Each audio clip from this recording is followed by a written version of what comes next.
Alrighty, guys, I am pressing buttons again. I'm learning countdowns. I'm doing all that good stuff. So we're here, we're live, and we're ready to do Discussing Who. So, gentlemen, anything you have to say or whatever before we get started in the recording?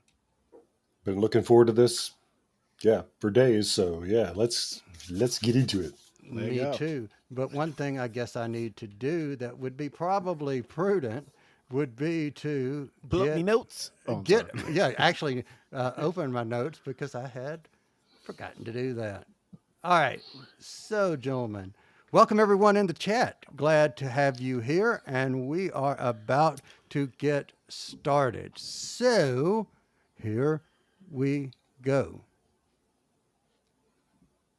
The Discussing Network presents Discussing Who, a Doctor Who podcast. I'm Kyle Jones, and I want to welcome back, and I would say appropriately for this episode, Mr. Brown, Mr. Shackelford. Attend. Welcome. Clarence Brown, how are you? I am happy to be here. Totally didn't get the joke, but I often don't get a lot of jokes from you, Cal. So hey, At least we were consistent. par for the course, man. No, I'm doing well, man. Good to be here, man. And as always, glad to talk about some new Who, some new Who. Indeed, indeed, indeed. And welcoming back Lee Shackelford. Mr. Shackelford, how are you? Very well indeed, very well, and glad to be here with you. Indeed, indeed, indeed. So we are only 2 episodes away from the finale. Well, actually, not the finale. We are at the finale. This episode is two Because it's a episodes. two-parter. Yeah. Exactly. So we are here to the end of this season of Doctor Who. So I have a quick question for the both of you. Before we get into the story that we're talking about, we had 8 episodes this season. I know we've got a Christmas special coming up, and you could say 9 episodes if you want to count this current 2023 Christmas special. But regardless, fewer episodes than we've had before. Do you think that it would have been served better to have had a two-parter in here? That if we had have had more episodes, what do you think? Either one of you, what do you think? If we'd More, had a two-parter, Like, if any of them, do you think it would have better fleshed out the character of Ruby Sunday or the Doctor and Rose's oh, relationship, or not Rose, Ruby's relationship? yeah, Thoughts? uh, more is always better, right? Right. But I do think it's an advantage not to have a lot of filler or fluff episodes. So from that aspect, if the story is tight, concise, and they tell the story they're trying to tell for the length of this season, I think it's a good thing. All right, Lee, what do you think? yeah. What I would have liked is a longer season, that is with more episodes, because um, yeah, it just takes the pressure off individual episodes. Yeah. And so these have been under the microscope, I think, to a greater degree than they would ordinarily. Mm. That's and and this is a new showrunner with a whole new deal about the show. That I think they feel a new audience, and wow, you know, so it means that every new and daring thing that they're trying looms super large, where it might have Yeah. been uh, lost in the shuffle otherwise. I Good, don't know. Yeah. very good point. And another thing, if you're looking at the bigger picture from the tenure of a doctor, and I never really thought about it before, but in an ensemble where you've got 4 or 5 main characters, Mm, you've got more characters to show, to carry the burden of an episode. right. Whereas I think this season, with the continuous talk about the 2 episodes that were Dr. Light because of him shooting his previous responsibilities, Mhm. made me think of more of Doctor Who. For the most part, the setting changes. The TARDIS still is a setting. Yes, it's a character in the Mhm. show, but the Doctor and the companion really carry the show every single episode. So would I rather have 8 episode seasons with 4 or 5 of the same Doctor as opposed to 13 or 12 episode seasons with 3 seasons of a Doctor, I think I would take 8 episodes times 5 as opposed to maybe 12 times 3, personally. Well, I think my math is bad, but Yeah. Well, and Yeah, I'm good, I'm not and I'm sure I not good followed with that math. either, but Well, I'm bad with math. So anyway, I will say that when Grace says, as long as there's no 2-part space babies, and Nicole mentions that it would be good to have more time to see the Dr. Ruby relationship get fleshed out a little bit more.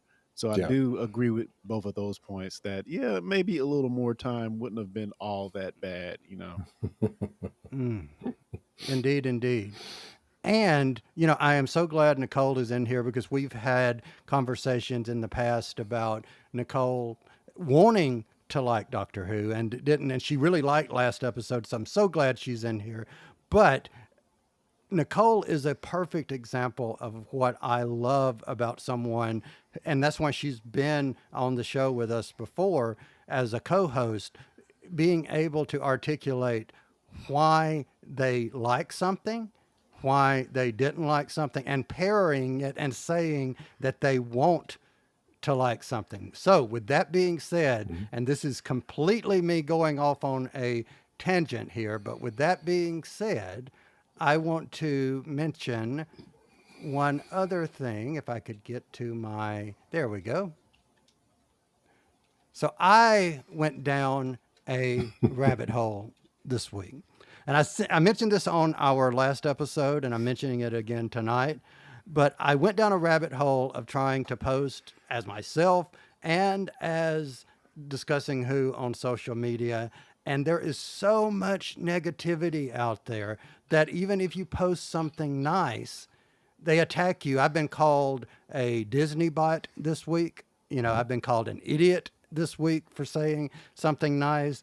I've just seen negativity. So the only thing I ask is if you post and comment, just remember that if you're overly negative, don't be overly negative.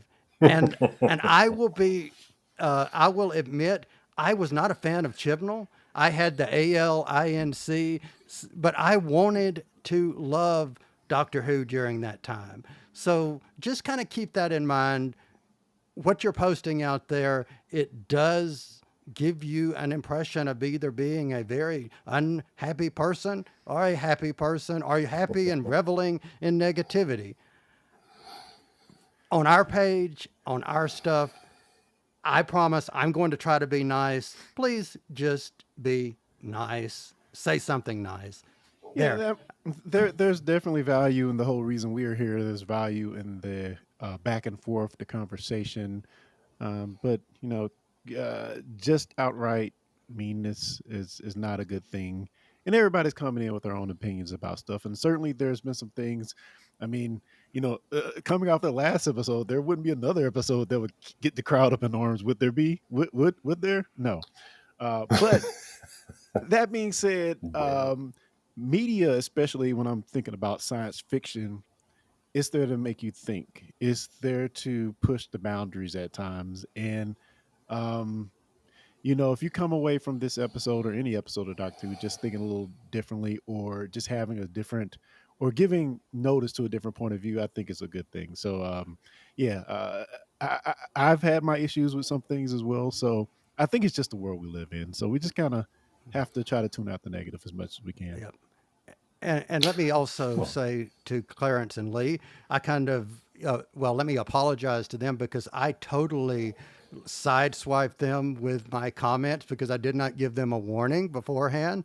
So I apologize on the air for them, but it was just something I had to get off my chest because it has really affected my enjoyment or being able to sit down and have an enjoying watch and affect my enjoyment of the show because I'm just, every time I see it, it's negative, negative, negative.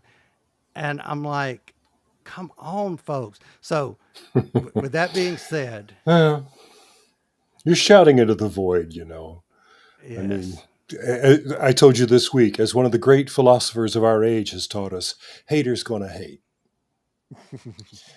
And and there are a lot of people who, who have such deep brand identification with their concept of this show that anything that deviates from them feels like a personal attack on themselves, and so they strike back, and that's childish, and shows um, I don't know, a lack of maturity. I guess I'm just going to keep saying childish. It just, it's going to kind of grow up. So more love on Nicole here, because we've had Nicole on as a co-host sometimes about things that we disagreed very strongly about. But the Yes. tone of our discussion was, okay, I don't agree with you about that, but here's how I feel, with mutual respect all around. I think, well, and I And think that's, that and that asks a lot of other people. We can expect that from, with Nicole, but maybe not with everybody. yeah, but that to me is the beauty of any and great discussion is when you can sit down and you can say, "Look, I didn't like this, but Yeah. I liked this. I appreciate that they did this." And when Grace says, "So should we shake it off?" You know, I guess in some way you have to, because if there's one thing that I have learned, that you're not going to, and I'm saying this maybe to teach myself as I'm saying it, you're not going to change the mind of someone that wants as much as you want No. to like, they Yeah. want to dislike. So maybe sometimes the best way is to just shake it off and say, let it be and go I have on. never, in arguments on social media, which I generally stay out of, but just, skimming other people's, I have never seen anybody say, "Oh my God, you're right. I never thought about it that way." But you know Never. what we do here? We, and I'm going to prove that we do more than, say it. We're letting um, our actions speak for us, which is to balance something negative, which is what we've just been talking about, with something positive. And that positive is a comment from Darla McFerrin on Yes. our post this last couple of days. And Darla says, by the way, I am super glad to have found this podcast and am glad to hear all of your respectful opinions and ideas of Doctor Who. Not going to ever be able to join your chat, unfortunately, but starting to see your posts pop up in Facebook gives me joy. I think I went back and listened to all of your past episodes of Discussing Who, and I super enjoy getting to watch and listen along with the three of you regularly. Keep it up. Love when you say, "What say ye?" So, with that being said, if you have not seen Rogue, put us on pause, go out, watch the episode, come back, because from this moment forward, spoilers. Alrighty, Spoilers? What spoilers. spoilers? Oh, what Spoilers. spoilers? Alrighty, the spoiler warning has gone out, and we are back to review Rogue. Rogue is the sixth episode of the 2024 series of Doctor Who, first streaming / airing on the 7th and 8th of June 2024. It starred Ncuti Gatwa as the 15th Doctor and Millie Gibson as Ruby Sunday.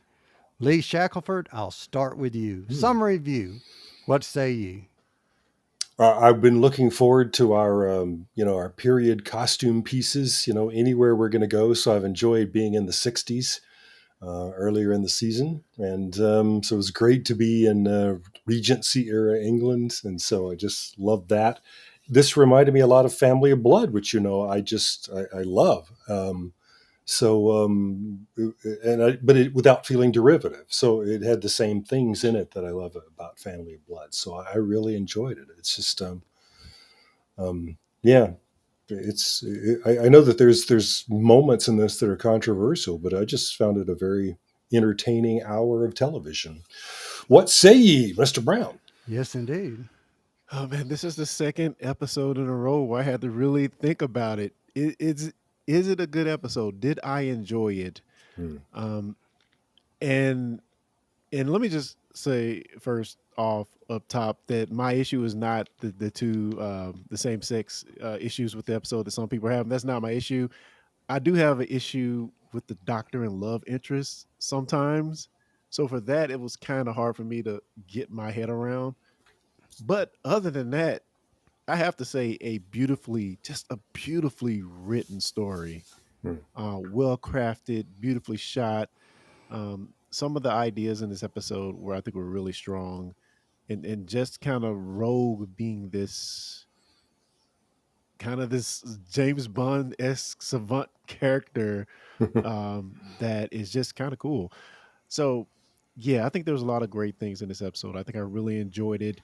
Um, but still, looking to you guys to help me frame this episode just a little bit better. So I can't wait to get into the conversation. So for me, well, I have a theory, and we'll get into it in a minute, but I have a theory about the doctor's romance. So let me say that going to the beginning. I really enjoyed this episode. I love the 15th Doctor. I've said that and I'll keep saying that. I had never watched Bridgerton until after watching this episode. But after watching the first episode of Bridgerton, and that's all I've seen, I will quote, "This is so Bridgerton." They did a lot of nods to Bridgerton, and that in itself was spot on. I agree, the Family of Blood reference. I enjoyed it. I had fun with it, and I've watched it several times since then, whether it's watching reactors on YouTube or watching it again myself, and very, very much enjoyed it. So So, can I make a comment I just posted in the chat? I want to just get you yes, guys' please. ideas on it. You just recently watched Bridgerton. I've actively avoided Bridgerton at all costs. I only moderately know what it is. But to me, there's this kind of this fantasy take on maybe how the past was, and none of us truly know. We weren't there. But how do you guys feel about maybe what felt more like a high drama fantasy take on this era that we see here in Doctor Who? Because I know Doctor Who has not always been historically accurate, but it seems like they intentionally took liberties here just to make it Bridgerton esque. Uh-huh. How do y'all Because feel about that? entering the story, I thought people keep saying Bridgerton, but it's just Regency era England. I mean, this could be Pride and Prejudice. I don't get why Yeah. everybody's saying we're seeing it through that particular lens. And Lei Jin mentioned this in the chat here too. They say I was a bit confused. Were they truly in Bath in 1813? And she says, as a Jane Austen fan, that world never looked like that in real life. Well, I wasn't there either, but Yeah. I think I know what you mean. It is definitely a stylized, poetic, looking back across the centuries, memory or imagination of what it might have been like. Huge Mm. Jane Austen fan here too, so that's what I was thinking. So a lot of the maneuvering, a lot of the women are there to basically be auctioned off to the highest bidder. That's very much a part of the Jane Austen world, and so that's there. But is it the colorblind casting that people are questioning? Because that has become a thing across British historical drama right now. I don't know if you've noticed that. We just watched an Agatha Christie where her husband was black. It's like, well, he wasn't in real life, but okay, let's roll with it. It's that's just what we do now. Yeah, I think it may be that in addition Mm. to like the high romance part of it that's very Bridgerton. Or at least I've been told. Again, I haven't watched it.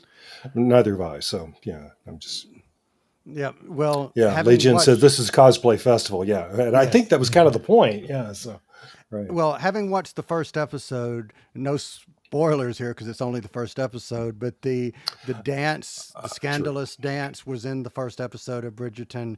The Duchess and being the center of attention, there was a character that was the Queen as opposed to the Duchess in Bridgerton. And one of the things that Bridgerton is known for is taking current music and playing it classically. Right. And two of the songs that were played. Bad Guy by Billie Eilish, Yeah. I believe is how you pronounce her name, and Poker Face by Lady Gaga Right. was played. So I think that's two of the tropes. And Nicole is spot on. Martha's mother is in Bridgerton, as But well as the gentleman Ben Miller, who was also in Doctor Who, but he was also the first inspector in Death in Paradise. Is in Bridgerton. You mean Martha's mother, who's just been canonized as being a companion mother? Isn't she the companion in that the cartoon that came out? Maybe so. The voice, she was the voice in the. was she? Was That was she? her? Was she the voice?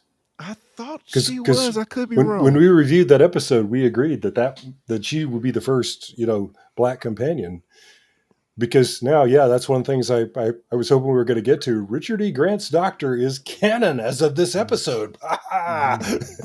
Well, we are, but real Okay. quick before we do, I do want to mention, since I did say the Duchess, and talking about people that we have seen before, Indira Varma, she also played Susie Costello in Torchwood, so she is a Doctor Who alumni. She is also known from being in Game of Thrones. And I do absolutely love the cosplay aspect. So let's talk about Rogue for a moment. Jonathan Groff, what do you think of Rogue's character overall, just on a summary level view? Rogue's overall character. Clarence, what say you? He's the coolest guy in the room, right? He's the guy that everybody wants to be. This cool ship, knows all the right things to say, is very suave, and very, just a cool guy that you want to hang out with, and in some cases, don't want to be with.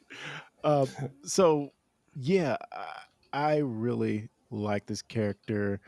I think there's much more to the character than what we've gotten in this episode. And I may have issues with just how, uh, and again, it has nothing to do with both of them being men, but just the doctor. uh, I don't know what about the. It's just something about the relationship aspect in this episode that really, it was just weird to me, because I go back to Yaz and the doctor. I go back to companions liking a doctor. I don't know what it is about this episode, about it in particular, that that just doesn't feel right to me. But again, that being said, in the episode, great character. I actually love the interaction between the doctor and Rogue. I thought it all was beautiful. But yeah, you guys have to talk it out with me, because I'm really struggling here. Yeah. Lee, what do you think? What say you? Well, I have to mention that what I've been seeing on social media is that people who are hating on him invariably misspell the word, so they're calling him Rouge, and it's an easy mistake to make, actually. But anyway, I think Yeah, he I was think you're watching a amazing. different show. Yeah. No, I think Clarence and I may be having the same problem, and I take it back to the girl in the fireplace. The thing that's always bugged me about the girl in the fireplace, a story that I really enjoy, is that the doctor is, if I was understanding it right, prepared to leave Rose and Mickey behind because he's now smitten with somebody else, and it looks like that's what's happening here too. I'm like he's you know telling Rogue, hey, come with me. I said, um, I Ruby's still in there, I don't. Yeah. Lei Jin says the doctor's hormones are front and center, They not watching out for were. Ruby. So that's my only problem with it. I don't care if he's I a just man or think not. that time period takes the doctor in a different direction because the girl in the fireplace didn't it happen pretty much in that same era? It's within 50 years, yeah. So So there yeah, you go. There's okay. something He about needs that to era. stay out of He- that. Yes. For real, it's something about this time period that Out of says get a Europe, the room. late 18th, early 19th century. Yeah. Something about the doctor's hormones in that time period just Yeah. are in sync. All the companions should be warned.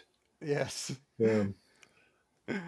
All right, so let's go to the meeting, and I'll start by saying what I really liked about it. So when we get to the point to where we've got the sonic screwdriver, and he's getting the beeps, and he goes up there, and he's basically frame by frame standing the same way, and they have this back and forth of what's your name, just the doctor, just Rogue, and what I really liked how that was played. I just really like that. Clarence, I think you were fixing to Yeah, say yeah. I something. mean, the great thing about Rogue that you have to love is that the Doctor has finally met their match.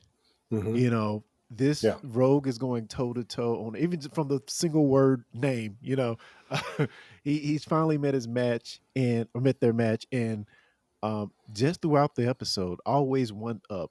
This is your dinky little ship. This is my ship, the big bird looking ship over here. So yeah, they definitely did an awesome job of making their interactions very playful, very fun, and I loved kind of the tit for tat turn to admiration between the two in the episode.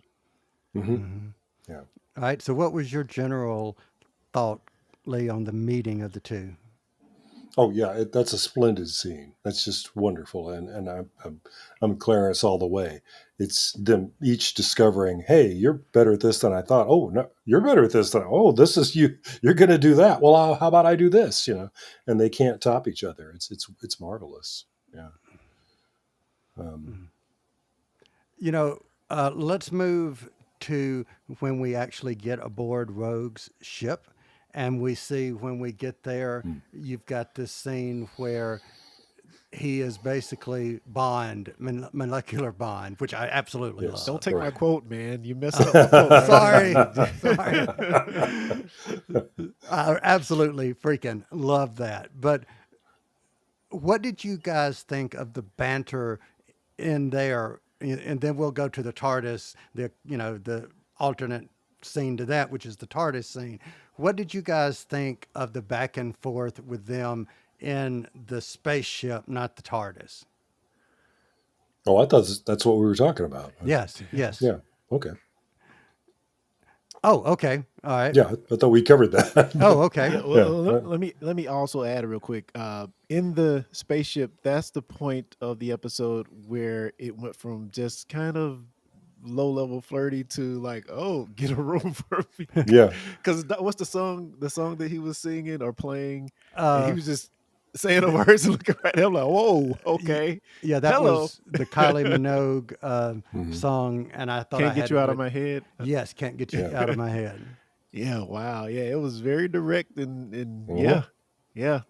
The tension in the spaceship was on high alert. Let me just say that. Yep. And he played that very playfully. I really Mhm. like that. You could say that it was more seductively than playfully, but I will say it was playful. I liked the energy absolutely, and Nicole says Rogue was more Yeah. dorky than the Doctor. To me, I agree with that. I don't know. Huh. But well, we'll get to it when we get to the TARDIS. Oh, Nicole raises a good point. Now, Kylie Minogue and Astrid Peth both exist in Doctor Who. Yes, I Hmm. so wanted him to look up and say, Astrid? Yeah. That would have been cool. I know that voice. I know Yeah. that voice. Um, so, Dr. Body Rolling was the best thing ever. Lei Jen, I totally, immediately, and 100% agree with you. Um, we then see faces. One of the things in Doctor Who I absolutely love. Anytime you see the faces, but then you get that WTF moment when you see that's Richard E. Grant. I don't know that one. Yeah. Yeah, like you have to look at it and back it up and say, ooh, that's the great intelligence. That's Richard E. Grant, Yeah. the Shalka Doctor, Yes. From canon. Scream of the Shalka. Yes. And by the way, his companion that was voiced by Sophie Okonedo, who was not Martha's mother, but she was Liz 10. Maybe that's Ah, what we're Okay, thinking that's of. the yeah. Yeah. connection. Right. Okay. Anyway. So Schalke Doctor, canon, thoughts and why and how. I have a thought. When Grace says one day Peter Cushing will make the cut, and my friend Brett Hairholz made the same observation. It's like, hey, where's Peter Cushing? That would have been so So cool. it's going to happen. All right. So, what do you think? How and why and thoughts? Well, what was the? I have only watched it once. Was the fugitive doctor in that circle as well? Yes, she Okay. was. So was the war. So and I expected that, but Yeah. I think what we're doing is taking the opportunity to reappraise canon a little bit. If we're gonna, say okay, then the fugitive doctor is definitely an incarnation of the Doctor. Then just because this was Scream of the Shalko was an animated story doesn't mean that it didn't happen. Yeah. So now we Yeah. got Richard E. Grant too. Oh yeah, and both faces of David Tennant, reminding us that Yes. that's not the same Doctor. So yeah, but yeah, maybe Peter Cushing one of these days. So, how? Yeah. Or could it be, if none of this is real, that maybe whoever's reading these Ooh. airwaves is always already reading whatever that was with that Yeah. I don't So yeah. I think the Doctor can certainly, since we've had the Chibnall recontextualizing what the Doctor has been, certainly there could have been other instances of the Doctor that we haven't seen that may have been forgotten. We saw the chip. Wow, what's the what do we call the Doctor? The of fugitive Chibnall? doctor. The fugitive Doctor. Mhm. Thank you. We saw her in there as well. So who knows? I say we've already had an explanation in story in the giggle that explained it when the toy maker says to the Doctor, I made a jigsaw of your history. How do you like it? Well, that's true.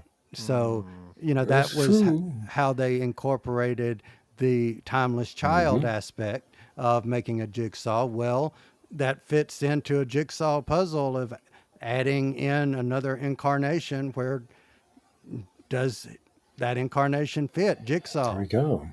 So we move on after that. He lets the Doctor go, and they move on to the TARDIS. He sings the song from Willy Wonka, which is a nod to Ncuti making a statement before he got the role that I think he told his agent that he would be interested maybe in playing the Doctor or Willy Wonka. And so there's kind of a nod there, which I thought was cool. Got it both ways. Yeah. So I have a theory. So we're going to talk about the TARDIS scene of the two of them in the TARDIS. But the Doctor says something while they're in the TARDIS that makes me wonder if the Doctor's flirtation was not just because they were in the 1700s or in that century or whatnot, but that the Doctor was a little suspicious of him and was trying to put him at ease. And that was how the flirting was him putting him at ease.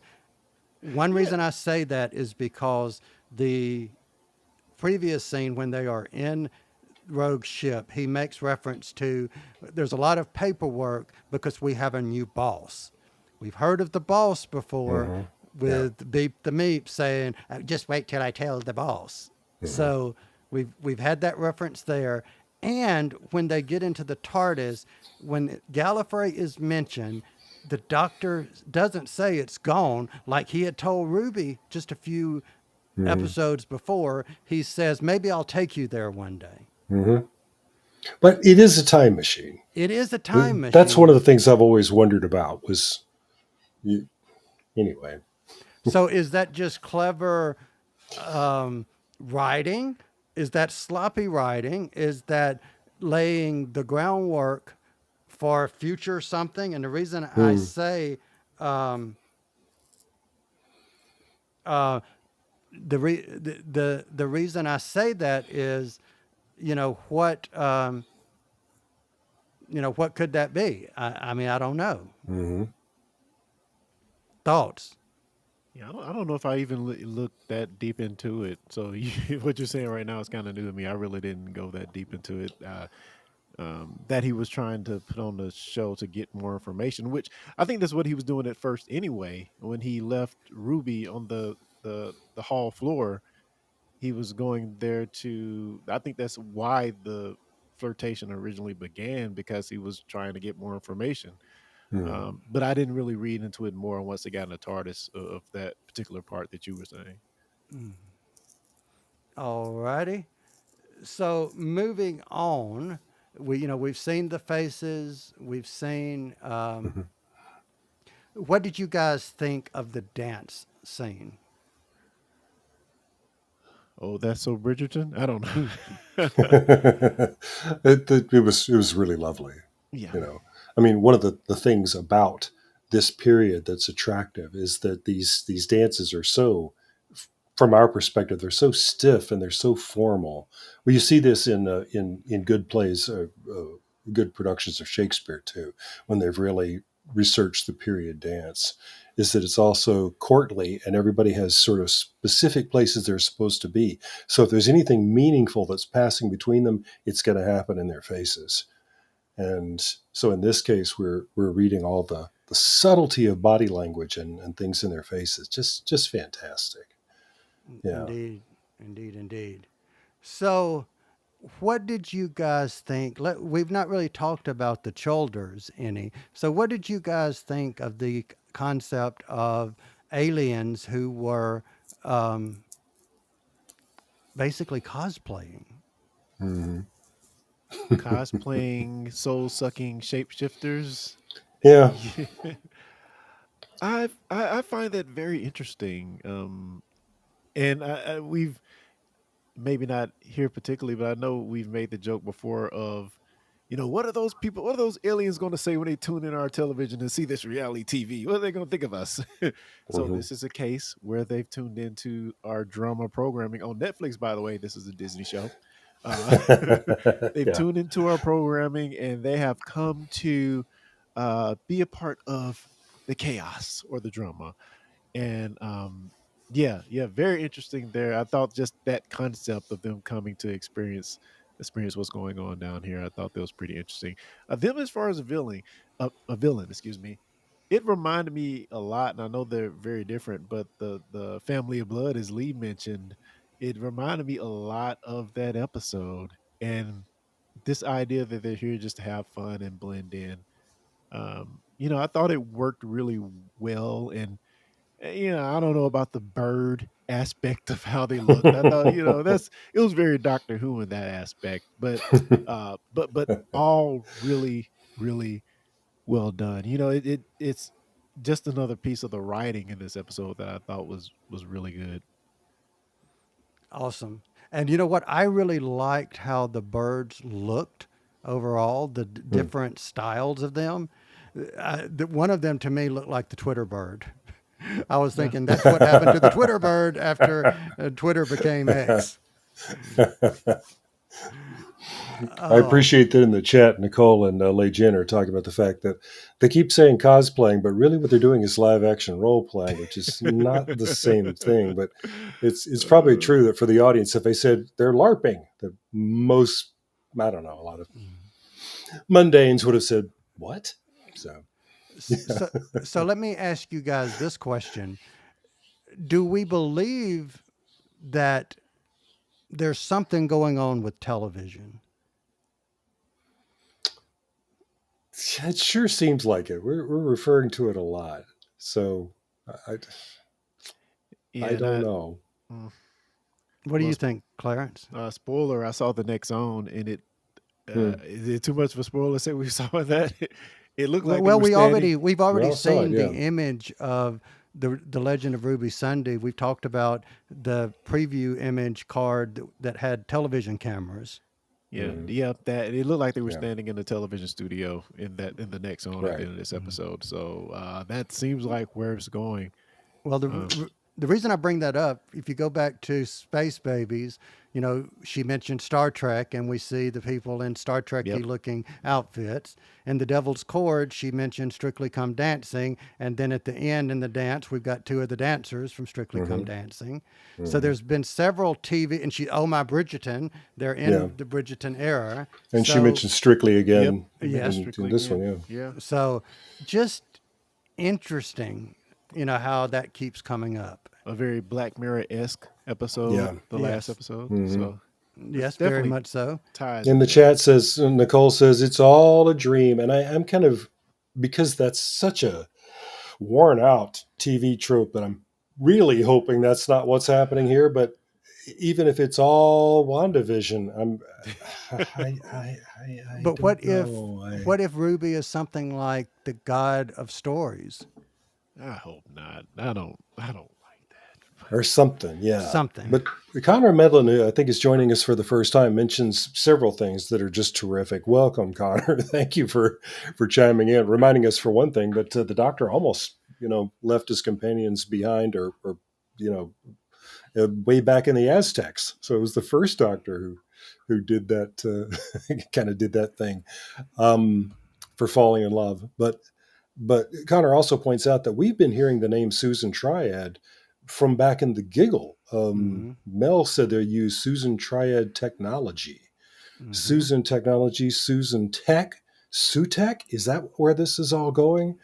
The big bad from, That's Egyptian interesting. mythology, but also from Pyramids of Mars.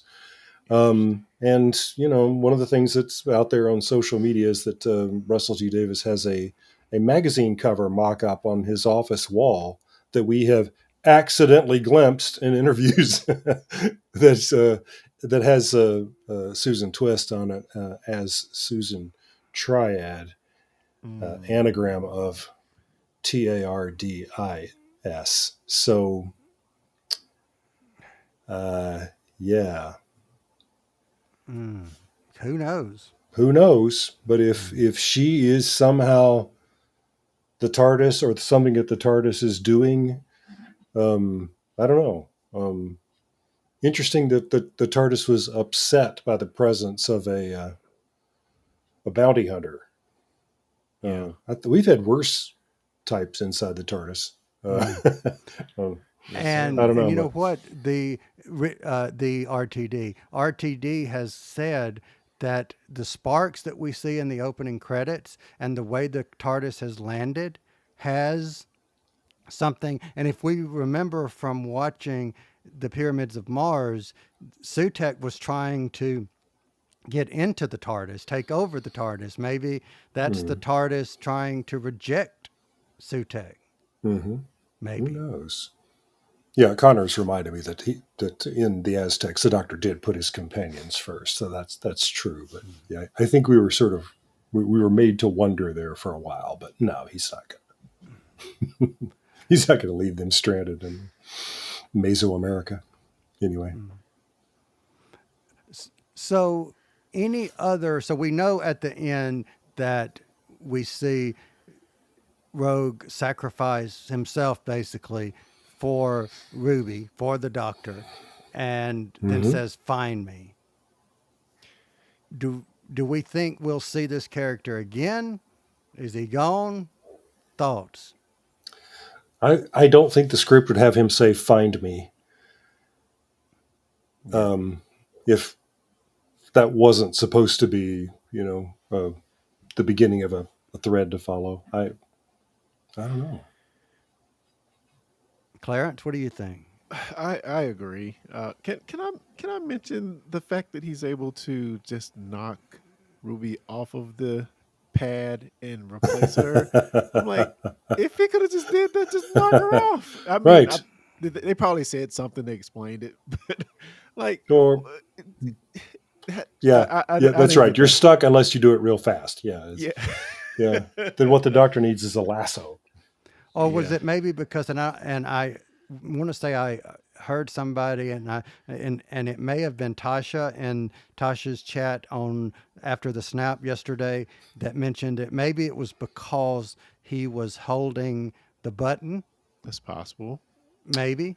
Yeah. Oh, Y- okay. Yeah. So, Yeah. I'll take I that. didn't get the reason why.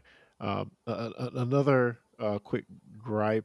Well, think about the episode. We had the earrings that allowed Ruby to dance, and then she's eventually able to fight off when she was attacked. That fight was like the worst thing I've seen. That fight was so terrible.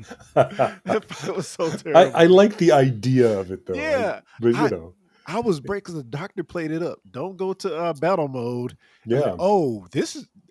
We're going to see this later, yeah, I was right? expecting yeah, Matrix or This is going to something. be right. awesome, but No. yeah. But if all of it's doing is suggesting things to your body, it doesn't immediately give you Oh, expertise. That's the way Right. I would think of it. That it would, I yeah, don't know.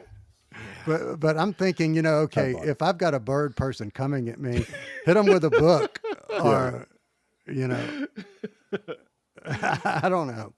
Oh, bird person. But yeah, that was, and again, the look of each one of them. I just can't say enough good things about how good, campy good Yeah, the it was birds look. great job. Yeah, Great job. I would definitely love to see them back again. So. Choldur. All right, so we get to the end, and we have the doctor and the hug, and then the doctor puts on the ring. Again, I don't trust Rogue completely, because what if this ring was a tracking ring of something from the boss? Mm. That further into my, I'm Mm. not sure that I trust, and maybe the doctor knowingly puts that on because he's curious. Because if there's one thing I've learned about any incarnation of the doctor, he's thinking, or they're thinking, one step ahead of even Right. the audience. At least, yeah. So I mean, and we made a reference of me not liking Chibnall's writing earlier. Well, even with Chibnall's writing, Jody presented the doctor in a way of, she was always thinking, she was always talking, she was blah blah blah blah blah blah blah blah. So even then, it was really really, fast. Hmm. So I have to mention with Wayne Grayson, and we haven't talked about this, but the person Rogue lost. That's another element. And when they were in the TARDIS, that the doctor actually kept coming back to him on. Um, I kind of had the feeling that the person he lost would be important. Maybe if not somebody we know, somebody we will know in the future. But that's for some reason that element seemed important to me. The person he lost. Okay, Hmm. so what do we think about that? Well, other than what I just said, I feel like it's going to come back somehow. Maybe because I kept thinking at the beginning of the season, we kept talking about the toy maker and his children and how they might play into the season. We've seen Hmm. no more of that in, in this season after our second episode, or that we know of. So I was kind of wondering, like, who could this guy be? What connection could he have? It certainly seems like his companion. Um, and maybe they were just doing it for dramatic effect, but it just felt like when he kept harking on "Who did you lose?" that would be Hmm. something we come back to. Connor suggested it was probably Captain Jack. Just, he does get around. Nicole Yeah. says maybe he lost Beep the Meep. Beep the meep. I am the little Meep. You got, I've been yeah. lost. Yes. Poor Beep. Poor Meep. But again, that goes back to my thinking, and maybe I am being a little bit too hard on the romance aspect. But I go back to the Doctor meeting one of my favorite Doctor Who characters, and the first thing he says to River is, "I hate archaeologists." From his perspective, and there's very adversarial relationship with River. So I just think that the doctor was, I want to know what your angle is, and was trying to see, because if you look at it from the perspective of, if I want to put someone in front of the doctor that hits every beat, Mm. Rogue hit every beat, and it just was a little bit too convenient. And I think the doctor Yeah. was playing along with it, not playing or playing into it, not Yeah. being Yeah. played by it. Interesting. Yeah. Now, Yeah. Maybe. 2 years He's from on his now, guard. I may be saying Rogue is the best thing since River Song, and I still think the actor did an awesome job of creating this brand new character. I just don't know yet if I trust him yet.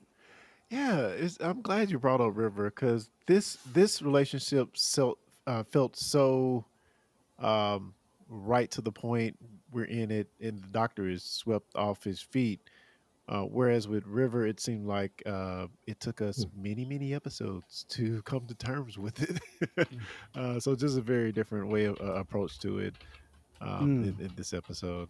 And Windgrace brings up something that I keep harping on, which is the doctor being a healed version of himself now. So maybe he's less guarded in his emotions and willing to put love out there. That makes very good sense. And Nicole says Rogue is the Ronnie. Interesting. Hey, Because why not? Missy could be the master, a Rogue could Exactly. be a Ronnie. Mm-hmm. Oh, that would actually be cool. Because I was fascinated by the fact that here is this character, the only one in the episode who goes by a title except the doctor. Yep. And the doctor comments on that. You know what? Just the doctor? Just Rogue? So And- isn't it that Gallifreyan thing? And Rogue time And- travels too. I mean, we're assuming he time travels, right? He can't get you out of your head, my head. Well- in Yeah, his ship. that's true. Very good point, Clarence. He had to get that somewhen. So The doctor has the Doctor Who theme on his jukebox too. Yes. So I'm not sure. Music is being used in a very free-handed way on this show, but yeah. yep. And Lei Jin brings up a comment. Rogue ship looked a lot like a TARDIS inside. Maybe not the master, but the doctor named a bunch of names the Gallifreyans have. And we've heard others. Speaking of the master, we know from one of the appearances of the Ronnie that the Ronnie and the master have worked together. Maybe the person that Rogue lost was the master. Ooh. Well, that would be poignant, wouldn't it? That would indeed. So, Yeah, I think that's what Reinhardt is saying in the chat. He mentioned the master. so there you go. All right. Well, gentlemen, any other items before we get into our favorites? We've covered it for me. All right. Clarence? Nope. I think we've hit it on. All right. So, favorite scene. Lee, I'll start with you. Favorite scene. Well, it's got to be that battle of wits in Rogue's ship. That was just splendid. Those two actors are sparkling. It's fun. Awesome. Clarence, what say you? I was going to take the Cal Jones low hanging fruit here and say the the many ships, the many faces in the ship, because I know that it usually is what gets you. So that's mine. The many faces that we see connecting.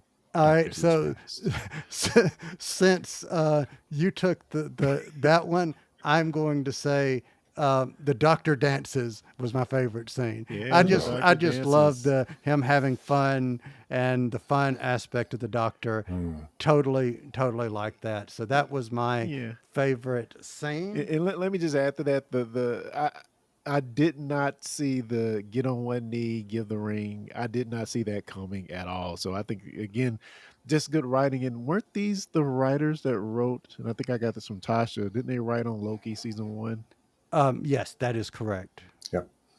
Wish I knew their names. Let's see. Katie Heron and Brioni Redmond. All right. Favorite quote. Clarence, I'll start with you. All right, this is a little long here, so let me pull it up. Lord Barton, you are a rake, a cad. You have dishonored my sister. Lord Galpin, remind me, to which dishonoring are you referring? The one in the kitchen, in the study, in the stables? You will marry her, sir. I would do no such thing. Now I am awfully bored of your shouting. I wish you to challenge me in a duel, please, sir. Then I'll shoot you dead. Wow, you really are wonderfully bad, aren't you?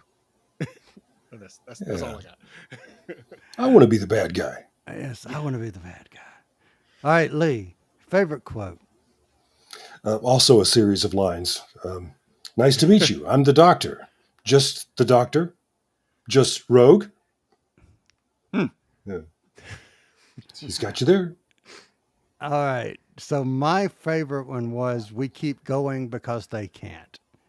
Mm. I thought that was Yeah. that's going to be one of those, Doctor Who quotes that you'll see 15 Doctor quotes, 14 Doctor quotes. There you go. So they Yeah. keep going because they can't. Or we keep going because they They can't. can't. Yeah. Did we mention the twist in this episode? Did we mention it? The writing or the That's portrait was true. on the wall. Yeah. Yeah, it was. So once again, sometimes there's a twist in the middle. Indeed. Yeah. And I have to say, I loved Ruby just being so in awe of all of this drama and this tea going on around her. She couldn't Yes. get enough of it. I just Yeah. thought that was fun for her. I thought she would be the one to fall in love in this episode. I really did. So I love Yeah. that they kind of flipped it on his head. That's I, true. Yeah. I did too. I I hadn't did thought too. about it, but yeah. I did too. All right. So for everyone in the chat, if you would like to give your ratings 1 out of somethings to 5, before we get started, I will tell you that we did a poll on X, formerly Twitter, from the Birdman in the episode, and we had 54.1% 5, 10.8% 4, 5.4% 3, and 29.7% 1 to 2. So we had over 50% out of 5, but almost 30% out of 1 to 2. So it was either you really kind of liked it or you really kind of didn't. So from Facebook, we get Kevin O'Brien giving it 3.5 shapeshifters out of 5, Kath Stahl giving it 4 Captain Jack wannabes out of 5, Larry Irby giving 4.5 Kylie Minogues out of 5, Eric Hurd giving it 3.5 spinnings out of 5, Morgan Lee gives it 2.5 deathly cosplays out of 5, but adds that while this may not have been her cup of tea, the costumes were fun. Janet Hall gives it 1 cosplays out of 5. Darla gives it 4 pure imaginations out of 5. Latasha Pierce gives it 4.95 Willy Wonka references out of 5. Jacinta Doyle Summers gives 4.5 I really enjoyed it out of 5. Katie Barber gives it 5 out of 5, adding that it looked beautiful and it was cool how different the bird faces were. And Bill McCann gives it 1 out of 5. So, Clarence Brown, what say ye?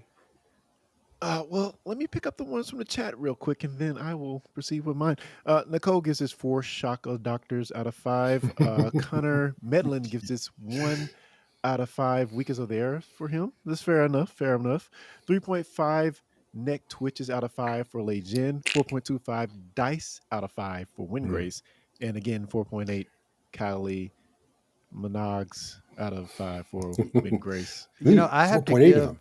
I have to give Larry Weinhardt actually went up during our chat. He started with a 4.5 and has increased to a 4.8. Woohoo! Indeed, indeed. And I will give this episode 3.75 Vexels out of 5. All right. What's a Lee Shackelford. vexel? That's What did vexing. I miss? Yeah. All right. Lee, what say ye? I'm giving it 4 out of 5 triangular transdimensional portals. I really enjoyed this, and I'm going to go back to my favorite scene and give it 5 dancing doctors out of 5. Yeah. So there you go. And that's all right then. And that's all right then. Can I bring up something else from the chat? Because I think this is certainly on target. Please. We didn't talk about Ruby a whole lot in this story. I hadn't thought about it until Clarence brought it up, but this would have been a great story for her to fall in love with. She's already kind of in love when she walks in the door, right? And then we sort of turn that on its head. Connor in the chat points out that Susan Foreman, her last appearance on Doctor Who was on the 26th of December, 1964. We're establishing in this series that Ruby is left on the church door 40 years to the day after that. Interesting. Hmm. Well, all I know is our great and wonderful, in my opinion, RTD says if there's basically, I know I always, and paraphrasing here, I know I always pump up a finale, but if there's any finale you don't want to miss and don't want to be spoiled and you want to stay up and watch it as soon as you can, watch this finale This because is it. you're going They're to be dropping both at once? screaming. Are they dropping both at once? No, they're not, but I know they're going to be in cinemas in the UK. But I think what he's specifically for the Empire of Death is, and I know this other one's probably going to have a cliffhanger and some spoilers and whatnot too, but Yeah. especially for the finale is you're going to be like, oh my goodness. His exact words were people are going to be screaming. Well, yes. So there you go. But you got to say that anyway. Yes. Yeah. But We still. shall say. And Speaking of difference between US and UK broadcasts, in the UK, this episode ended with a title on screen that said William Loving Russell. memory, yeah. Yeah. And we didn't get that, but there you go. We Now- love him anyway. Now, exactly. And I think regardless, we should have had that. So, just as a nod. Yeah. One curious question before, as we close, we do know that there will be a new episode of Tales from the TARDIS, and it will feature 15 and Ruby. We said when we did not get this, and we discussed this, that at the time the BBC was still distributing solely Doctor Who. That's why it wasn't shown on Disney, was because it was a BBC production. Well, now that's no longer the case. Will we get it on Disney Plus? but the Hooniverse is still a BBC thing. Right, that is true. But if this episode is being produced because it's going to have the 15th Doctor and Ruby, I'm just curious as to excellent point, Clarence, who is producing it, and will we see it? Because if it ties in, if it gives layers to the finale, why wouldn't you? Yeah. But I guess we'll find out in a week or so. Featuring Mel and Ruby. A million what? No, I'm looking at. I googled it. It said featuring Mel and Ruby. You know what my brain thought you said? Featuring a mail in Ruby. Like, as in, like, you sent Ruby in the mail. What? Yeah. All right. Stick a stamp on her. So for everyone listening in the chat, or for everyone who is in the chat and who is watching us live, thank you for being here. For everyone who is listening to us at sometime in the future, thank you for listening to us. And as always, we will be back next time.